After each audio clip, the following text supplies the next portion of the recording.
A day with Lani. Life on a Hawaiian island. Lani woke up early. She heard the sound of the ocean waves from the beach. The sound was soft and calm, like a gentle song.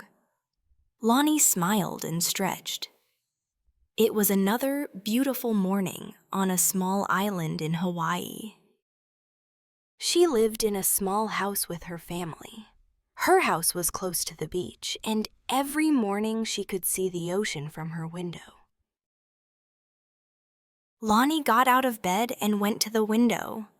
The sky was blue, and the sun was just starting to rise. She felt happy. There was no place like home.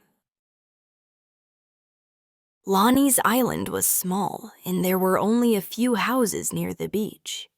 The air smelled like salt from the ocean, and the flowers around her house added a sweet scent.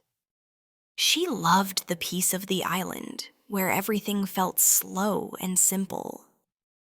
Before doing anything else, Lani did something special.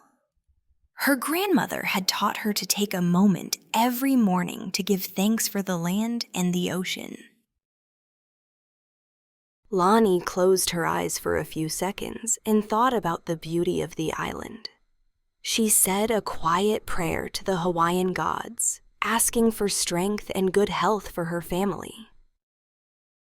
It was part of their tradition, and Lani liked to start her day this way. After this moment of quiet, Lani went outside. She put on her slippers and walked to the yard. The sand felt soft and warm under her feet. Lani smiled and waved at her neighbor, who was walking by with a basket of fruit. "Aloha," Lani called out. "Aloha," the neighbor replied with a big smile. In Hawaii, people greet each other with aloha, which means both hello and goodbye.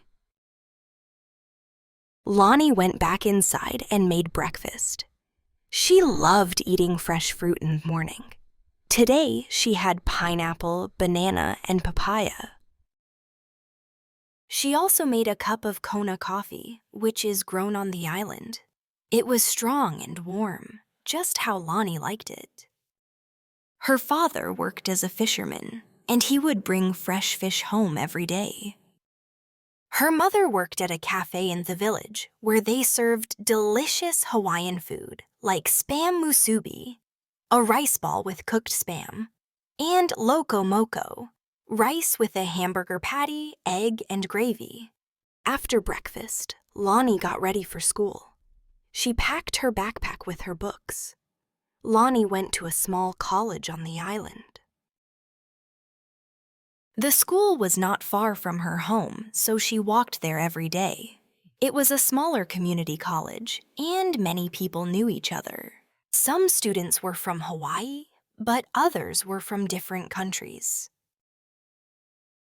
Lani liked learning new things, especially about the ocean and the animals that lived in it. She still hadn't decided on a career, but didn't feel like she needed to make a decision right away. On her walk to school, Lani saw many people. Some were walking to work, others were going to the beach to swim or surf. Tourists were taking pictures of the beautiful views. The island was small, but it had many things to enjoy. Lani liked the slow pace of life on the island. There was always something interesting to see or do, but it never felt rushed. At school, Lani sat with her friends during lunch. They ate poke bowls, which is a traditional Hawaiian dish made with fish and rice. Lani and her friends talked about their favorite beaches and what they wanted to do that weekend. They also talked about school, but mostly they talked about surfing. Everyone loved surfing, and they often made plans to go to the beach together after school. After school, Lani was excited to go home. She quickly changed into her swimsuit and grabbed her surfboard. She walked to the beach with her friends. The sand was warm, and the water was a beautiful shade of blue. The waves were perfect for surfing. Lani loved surfing because it made her feel free. She loved the challenge of riding the waves and the excitement when she caught the perfect one. The island was small and everyone knew each other. People were kind and always said aloha. Some people worked on fishing boats. Others sold food at markets. And a few played ukulele music by the beach. Lani's father often took her on his boat to fish. They would spend the day on the water, and Lani loved it. She learned a lot from her father about fishing and the ocean. It was a quiet life, but it was full of love and respect for nature. As the sun started to set, the sky turned orange and pink. Lani sat on the beach with her friends, watching the sunset. The cool breeze from the ocean felt good after a long day. Lani felt peaceful. She was happy to live on this beautiful island in Hawaii, surrounded by the people she loved.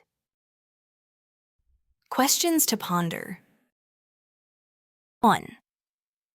How does Lani's daily routine show the connection between her family and the island? What traditions do you think are important in her life?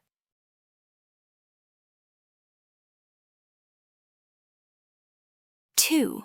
Why do you think Lani starts her day with a moment of quiet reflection and prayer? How does this help her feel connected to the land and the ocean? 3. In what ways do you think living on a small island in Hawaii is different from living in a big city? How might the slower pace of life affect Lani's feelings and experiences? 4. Lani and her friends talk a lot about surfing. What do you think surfing means to them beyond just a sport? Why might it be important in Hawaiian culture? 5. At the end of the story, Lani enjoys watching the sunset with her friends. How do the natural surroundings, the ocean, the sky, the beach, shape her view of the world? What does this tell us about the importance of nature in Hawaiian life?